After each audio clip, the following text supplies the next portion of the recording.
Bonjour tout le monde, on se retrouve aujourd'hui pour une nouvelle vidéo, la première de la chaîne. On est en compagnie de Will. Bonjour à tous. On se retrouve aujourd'hui pour pronostiquer la Coupe du Monde de rugby. Comme vous pouvez le voir, on a les petits drapeaux juste ici. T'as les mêmes de ton côté.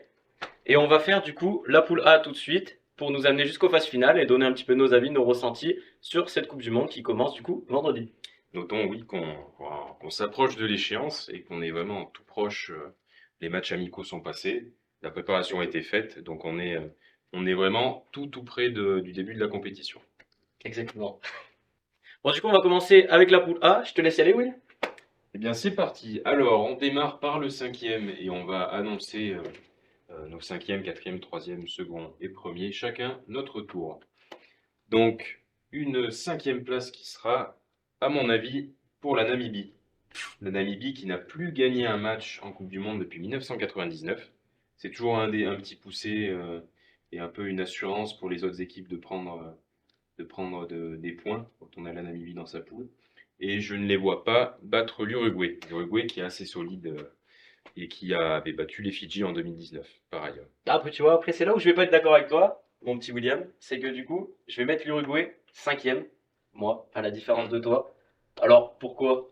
Parce que du coup, les Uruguayens, ils sont un petit peu plus fébriles, même s'ils ont un rata, Ouais, qui, joue, même qui est demi-mêlée si, à qui est Castres, demi-mêlée très à bon Castres. demi-mêlée. Ils ont quand même quelques joueurs, mais la Namibie, c'est quand même du solide. Et pour les avoir vus jouer un petit peu sur les tournois de qualification d'Afrique, quand ils avaient fait les Oui. tournois de qualification de la Coupe du Monde, ça reste quand même une valeur sûre, la Namibie. Donc du coup, je vais les mettre au-dessus des Uruguayens pour ma part. D'accord, ouais. Après, la Namibie, c'est une équipe. Voilà, ils ont pas mal de joueurs qui jouent en Afrique du Sud. C'est Gaillard derrière. Après, je pense que ça sera un match serré dans tous les cas. Mais ça sera le match un petit peu pour sauver l'honneur et pour aller vers la quatrième place. Mais j'imagine plus l'Uruguay, donc, que je vais placer en quatrième. Battre quand même les Namibiens. Les Uruguayens qui ont battu l'équipe réserve de l'Argentine en préparation aussi. C'est vrai. T'as Une équipe regardé un petit un peu peu tous les faible, matchs de mais préparation. une équipe un petit peu faible de l'Argentine, mais ils ont quand même mis, je crois, 33-13 contre l'Argentine Argentine A, ou je sais plus comment ils avaient nommé l'équipe. Donc l'Uruguay, pour moi, c'est quand même pas dégueulasse. C'est pas dégueulasse, on va dire. De toute manière, je pense qu'on sera d'accord sur notre classement. On va juste se croiser hein, là dans tous les cas. Mais Oui, pour nous, de toute manière, ce sera Uruguay, Namibie, dans un sens ou dans l'autre, on verra bien. voilà, c'est ça. Ah ouais, n'hésitez pas à nous dire, vous, dans les commentaires, comment vous voyez le truc aussi, parce que peut-être que vous allez voir l'Italie descendre un petit peu plus bas, même si moi, je pense que ça sera Il y a pas le peu de cas. chance. Il y a peu Je de vais chance. mettre, du coup, moi, comme vous l'aurez compris, l'Italie à la suite, du coup, en troisième position. L'Italie que je vois pas battre l'équipe de France chez elle en Coupe du Monde. C'est peut-être mon côté un peu chauvin, mais je pense pas, au vu des derniers matchs, des derniers tournois destination. Les Italiens, ils auraient été dans une poule avec le Pays de Galles ou quelque chose comme ça aurait C'est été ça, peut-être ouais. un peu plus C'est ça. facile. Là, je vois pas battre la France à ce moment-là. Donc je pense que tu seras assez d'accord avec moi sur. Je suis tout à fait d'accord. Je vois deux victoires bonifiées pour la France et la Nouvelle-Zélande contre l'Italie. Même si l'Italie, voilà, après, j'ai l'impression qu'on dit ça un petit peu tout le temps, que l'Italie, c'est en reconstruction, que l'Italie s'améliore. Ça fait quand même 15 ans qu'ils s'améliorent. Mais ça sera pas pour cette fois où ils vont se qualifier. Ah, il y a un peu des joueurs quand même, du renouveau italien, Ange Capozzo, le Toulousain. Ouais, ils ont des joueurs très solides devant Lamaro, qui est un super troisième ligne. Ils ont quand même de bons joueurs. Ils ont des jolis joueurs, mais le problème, c'est qu'ils sont dans la poule de la France et de la Nouvelle-Zélande. S'ils avaient été dans la poule Ouais. du Pays de Galles, de l'Australie, des Fidjiens, ils auraient peut-être pu envisager une qualification. Mais là, je vois pas comment ils peuvent se qualifier dans une poule aussi, Bah, une erreur alors, hein. aussi relevée. Vraiment un loupé des deux du dessus, hein, parce que Ça serait quand même mais ça serait pour le un coup, sacré tremblement de terre si l'Italie se qualifiait. Ça voudrait dire que ou la France ou la Nouvelle-Zélande ne se qualifieraient pas. c'est sûr. Donc ça ferait un favori qui sauterait dès la phase de poule alors qu'on l'attend pas.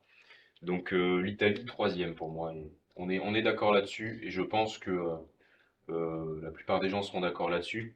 Mais ça qualifie les Italiens d'office pour une prochaine Coupe du Monde Exactement. pour laquelle ils seraient sans doute qualifiés même s'ils n'ont pas été troisième. Donc voilà. Oui, les Italiens, on se fait pas vraiment de soucis Non, non plus, hein. non, non, Il c'est ne devrait pas y avoir de problème pour très belle l'Italie. équipe. Ils Très risquent belle de équipe. bien gagner en plus contre l'Uruguay et la Namibie, je pense, personnellement. Hmm. Je pense Oui. qu'ils ont matière à faire des matchs un petit peu solides, les Italiens. Donc, on verra ça. Après, ils peuvent peut-être tenir une mi-temps face aux Bleus ou face aux Néo-Zélandais. Voilà, c'est aussi possible. Ils peuvent Ah, mais les Italiens, mener c'est à la toujours ça, poste, hein. faire une grosse première mi-temps. C'est vrai que c'est un peu dans leur gène de faire des grosses premières Ah oui. mi-temps et de s'écrouler un petit peu vers la 50e, 60e et de perdre les matchs un petit peu comme ça. Ça peut arriver face aux Bleus, ça peut arriver aussi face aux Néo-Zélandais. Donc, L'habitude de jouer aux 6 nations aussi, peut-être. c'est ça. Oui, Du c'est coup, ça. qui peut être piège aussi pour l'équipe de France. Mm. Moi, pour le coup, je vais être chauvin. Là, c'est sûr, vous voyez le maillot, vous voyez un peu tout. Je vais mettre la Nouvelle-Zélande deuxième. Les Néo-Zélandais, qui. Je les voyais premiers il n'y a pas si longtemps quand on en avait parlé. Je te Oui. l'avais dit.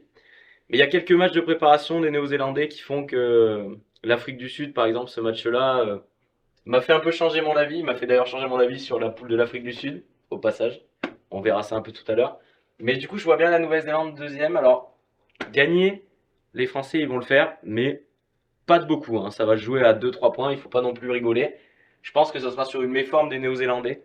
Mais il y a beaucoup de facteurs blessures aussi du côté du 15 de France qui fait que faut voir comment ils vont réagir sur un gros match à grosse intensité contre la Nouvelle-Zélande. On pense à une Tamac qui est pas là, par exemple, qui avait été important dans la C'est victoire face ça, aux oui. Néo-Zélandais en novembre. Mm. Mais il ne faut pas non plus prendre la victoire face aux Néo-Zélandais en novembre comme référence complète parce que les All Blacks, ça reste les All Blacks en Coupe du Monde. Oui. Puis Et c'était il y a longtemps, avec des joueurs un petit peu différents, une compétition qui est pas la même. Alors c'est le match ah oui, d'ouverture, donc on sera, imaginons-le, sur la lancée peut-être des matchs de préparation. On n'est pas du tout dans le même contexte que si ce match France-Nouvelle-Zélande avait eu lieu en dernière journée. Voilà, la donne aurait pu être différente. c'est sûr. Et c'est d'ailleurs un choix, apparemment, c'est un choix de la fédération d'avoir positionné ce match en match d'ouverture. C'est un choix qui est intéressant et on va voir si ce choix porte ses fruits. C'est un peu curieux que ce soit un choix quand même, d'ailleurs, qu'on puisse choisir un peu C'est l'ordre vrai des que matchs. choisir le match d'ouverture, c'est un petit peu. Oui, mais bon, à l'époque c'était Après, Bernard Laporte, donc voilà. Alors, moi j'ai un pronostic un petit peu différent. Je vois les Bleus être défaits lors du match d'ouverture face aux All Blacks. vous pouvez du coup commencer à le chambrer dans les commentaires. Je m'explique, je m'explique. Alors, on voit les Néo-Zélandais qui ont pris 30 points à la maison, plus grosse défaite de l'histoire de la Nouvelle-Zélande face aux Sud-Africains. Et donc, on pourrait se dire, ça y est, les mecs, ils sont finis, ils ont pris 30 points, c'est terminé, ils vont à peine sortir des poules. Voilà, j'ai vu des commentaires un petit peu comme ça ne veut absolument rien dire. Absolument pas, non, ça c'est sûr. Absolument rien dire. Voilà. Les Néo-Zélandais, ils seront au rendez-vous, parce que la Coupe du Monde, c'est leur compétition.